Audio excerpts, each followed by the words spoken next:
We're speaking with Sandy Jadeja on what to do now. Hello, Sandy. How are you? Very well, thank you. Well, Sandy, you've actually had a very good track record. You saw that the market was topping out back in 2007. You saw oil topping out sometime around the summer of 2008. And you really think the market is going lower at this point, ultimately. But what kind of practical advice do you have for both traders and investors dealing with a very, very difficult market like this? Okay, to me the market's been great if you're on the right side. At the moment the markets have been heading down. The key element to really point out though is the daily ranges. I mean, they've been dramatic. We've talked about 400 to 800 point ranges in the Dow, 200 to 400 points in the FTSE. So there's two things you need to look for. Are you a short-term trader or are you a long-term investor? If you're a short-term trader, try to nip and dive into the markets and look for very small segments. Don't try to capture the ultimate move because it's tough. Even for professional traders right now, we've seen markets open higher and end down even much lower than where they've started. So best to say, what's the market doing right now? What's the market doing today? Focus on the now.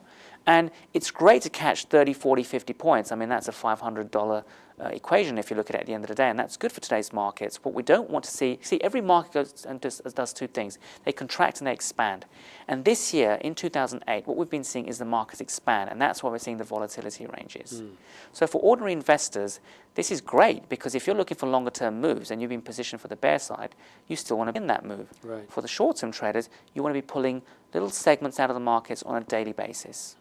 So, I mean, how should people, how do people deal with fear and with that's so pervasive? You're saying here in London and obviously in the States, I mean, people have lost a lot of money and they're scared. They don't know what to do. What type of mentality should people adopt to deal with this kind of situation? Well, the basic answer, the logical answer is if you're scared, step aside.